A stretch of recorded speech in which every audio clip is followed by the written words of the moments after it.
देखिए, बहुत शानदार प्रयास है। 7 शख्सियतों का एक ग्रुप ने अगर जो ये शुरू किया है, ऐसे समय में जब मैं बजट सत्र से आ रहा हूँ और देश की सरकार ने बजट का में जो शिक्षा का हिस्सा होता है उसको कम कर दिया। जब सरकार बच्चों के शिक्षा को प्राथमिकता नहीं दे रही है, ऐसे में समाज के जागरूक लोग अगर आगे बढ़ते हैं तो हम सबको उनकी हौसला अफजाई करनी चाहिए। उसी सिलसिले में आया था और मेरी शुभकामनाएं इस SRZ फाउंडेशन के डिजिटल लाइब्रेरी को है। शहर की बात करें तो बिजली विभाग की बिजनेस टीम लगातार फिर लोग सुबह 6 बजे घर पहुंच जा रही है और लोग परेशान कर रही है। फिर शुरू हो गया कारनामा, 6 बजे सुबह ही से पहुंच जा रही है। कारनामा फिर शुरू हो गया। अब बोल दूंगा तो तुम लोग जाकर करोगे। अब मेरा अगर जनता ने चुन कर भेजा है तो मुझे आपकी आवाज़ में आवाज़ उठाने में गुरेज नहीं है। सुधरना चाहिए। ये शिकायतें मुझे भी लगातार आती है। दुर्भाग्य यह है कि मऊ की राजनीति में कभी व्यक्तिगत आरोप और प्रत्यारोप की राजनीति नहीं हुई थी। 2 बातें हैं साथियों, में बोलना नहीं चाहता था इस मुद्दे पर। आप पत्रकार साथियों में भी ये साहस होना चाहिए, बुरा मत माना, कि अगर आप सांसद से सवाल करते हो और फिर किसी कुर्सी पर बैठे हुए व्यक्ति के पास जाते हो, चाहे बगल में चेयरमैन साहब ही हों, मैं बाकी के लिए जाना जाता हूँ, तो ये जाकर कहो कि मेरा सवाल है। ये मत कहो कि सांसद ने कहा। सांसद को से आकर सवाल करोगे तो थोड़े मैं बोलूँ, सर्टिफिकेट देने के लिए थोड़े बैठा हूँ। आप ये सवाल कहोगे तो मैं बोलूँगा कि अगर आज फिर बोल रहा हूँ कि अगर आप कोई शिकायत उठा रहे हो तो उसमें अभी भाई जांच होनी चाहिए, कार्रवाई होनी चाहिए। सही गलत है आपके, वो सही होना चाहिए। दूसरी बात यह है कि लोकतंत्र में सबको अधिकार होना चाहिए अपनी बात कहने का। किसी को व्यक्तिगत रूप से नहीं लेना चाहिए कि मेरे बारे में, उसके बारे में। कौन सी ऐसी सरकार है, किसने नहीं कहा।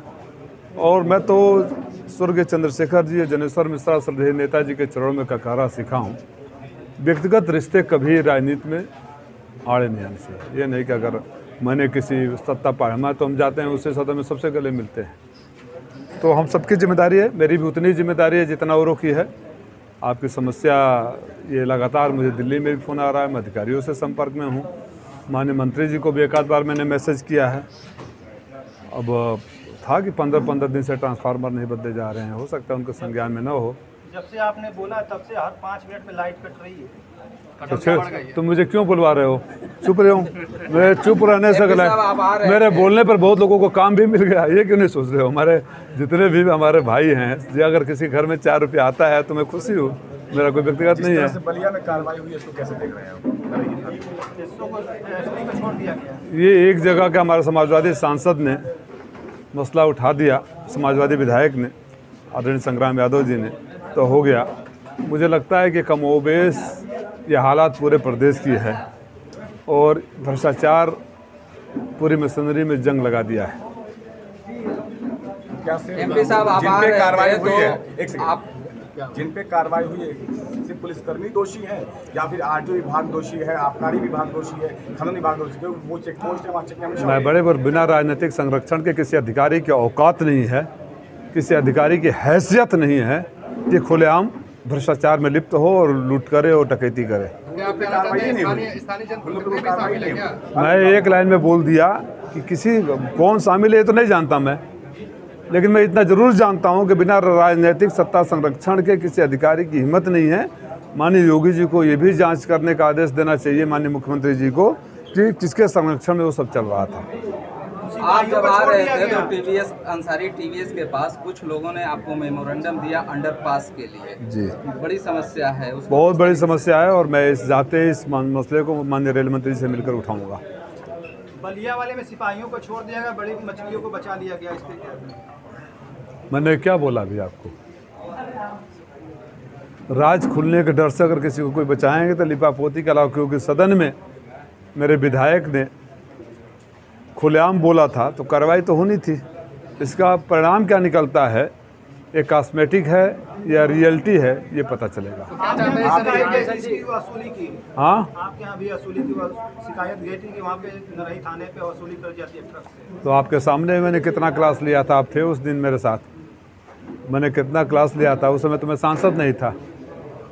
उसमें आपने पार्लियामेंट में एक बात कही कि जब आप पार्लियामेंट सेशन में चले जाते हैं तो डीएम जो है अपनी मर्जी से वो मीटिंग रख लेते हैं, ये क्या है पूरा? ये मैंने नहीं, सारे सांसदों की है। और हम लोग अभी मंडे को या ट्यूसडे को लोकसभा स्पीकर से मिलकर, हालांकि उन्होंने आश्वासन दिया है कि देंगे। नियम ये है कि कोई भी जिले की बैठक जिसमें सांसद की उपस्थिति या जनप्रतिनिधि की उपस्थिति अपेक्षित हो, सत्र के दौरान आहूत नहीं किया जाना चाहिए।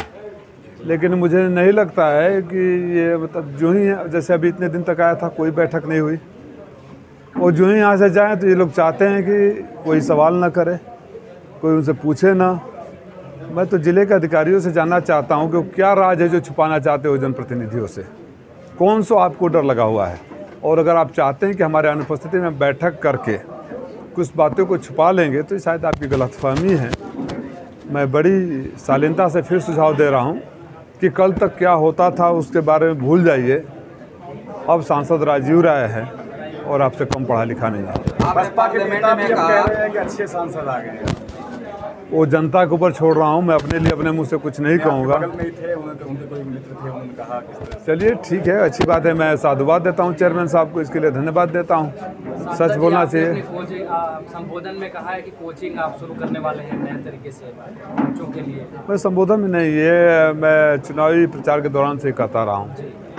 पता है कि मैंने कहा कि जब शिक्षा के बजट सरकार कटौती कर रही तो हम लोग की जिम्मेदारी बन जाए। मुझे पता है कि मेरे लोकसभा में भी बहुत मेरिटोरियस बच्चे हैं, सुविधाओं के अभाव में आगे नहीं जब कर पा रहे हैं, तो जो संभव होगा मैं करूँ। पार्लियामेंट में आपने कहा कि मऊ में जो बुलडोजर की कार्रवाई हो रही है मुसलमानों पे और दलितों पे हो रही है, उसे रोकना चाहिए, क्या रुकेगी कार्रवाई?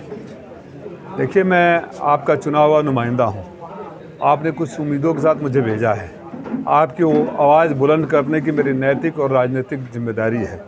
मैं उस तरीके का इस्तेमाल किया, और फिर भी सरकार को अगर समझ में नहीं आता है तो मैं फिर कह रहा हूँ, अधिकारी से लेकर देश की सरकार और प्रदेश की सरकार तक, कि वो घोषी नहीं है जिसकी आवाज़ 25 सालों 20 सालों से बंद पड़ी थी। सड़क से लेकर सदन तक हंगामा होगा, सड़क से लेकर सदन तक संघर्ष होगा, सड़क से सदन तक लड़ाई होगी, और सड़क से सदन तक हम आंखों में आंखें डालकर सरकार से पूछेंगे कि जुल्म क्यों। फिर जनता फैसला कर देगी कि कुर्सी पर रहेंगे या नहीं रहेंगे। नगर में